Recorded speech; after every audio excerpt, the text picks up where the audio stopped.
Angka kesembuhan dalam 24 jam terakhir secara kumulatif telah mencapai 314 orang, sehingga menurunkan pasien aktif.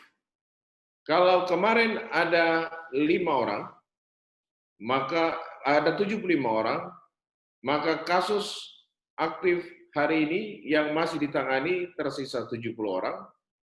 Di RSUD Mimika, jumlah kasus yang masih ditangani yaitu tersisa 32 orang yang masih diisolasi, ditambah dengan kasus dari Tembagapura yang sedang diisolasi tersisa 38 orang. Cukup menarik karena menjelang tanggal 2 Juli tahun 2020 di mana tim gugus tugas percepatan penanganan COVID-19 Kabupaten Mimika akan melakukan evaluasi terkait dengan pelaksanaan pembatasan sosial diperketat dan diperluas pada masa adaptasi gaya hidup baru. Kami coba memisahkan seluruh kasus, yaitu dengan melihat lebih rinci, yaitu kasus di Tembagapura dan juga kasus di wilayah Kota Timika, terutama di 3 distrik, yaitu distrik Kuala Kencana, distrik Mimika Baru, dan distrik Wania.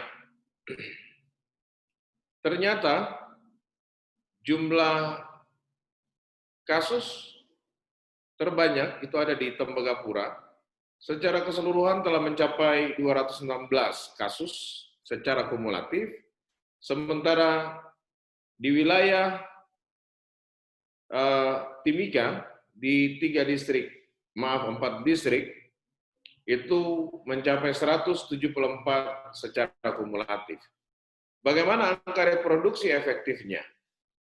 Dalam 24 jam terakhir, bahkan dengan penambahannya 1 kasus ini, angka reproduksi efektif di wilayah lowland, di wilayah-wilayah distrik yang terdapat dan terdampak, itu angka reproduksi efektifnya hanya 0,34. Sementara di wilayah distrik Tembagapura, terutama di Kelurahan Tembagapura, meningkat dari 0,68 naik menjadi 1,1.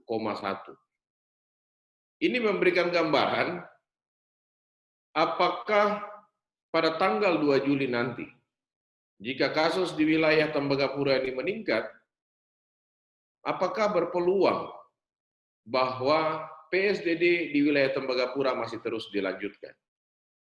Sementara untuk di wilayah dataran rendah, dapat saja kita memasuki masa new normal. Hal ini tentu saja akan kami sampaikan, akan kami laporkan kepada Ketua Tim Gugus Tugas untuk bagaimana mengambil langkah-langkah upaya percepatan dengan melihat wilayah dataran tinggi, terutama di Kelurahan Tembagapura, distrik Tembagapura, dan kelurahan-kelurahan lain. Apalagi distrik Wania yang tadinya berwarna merah, distrik terdampak, di hari ini statusnya turun menjadi zona kuning. Dari zona merah menjadi zona kuning. Kita berharap dalam beberapa hari ke depan, menjelang tanggal 2 Juli, ada kemajuan-kemajuan lain yang terjadi di Kabupaten Mimika dalam hal penanganan COVID-19.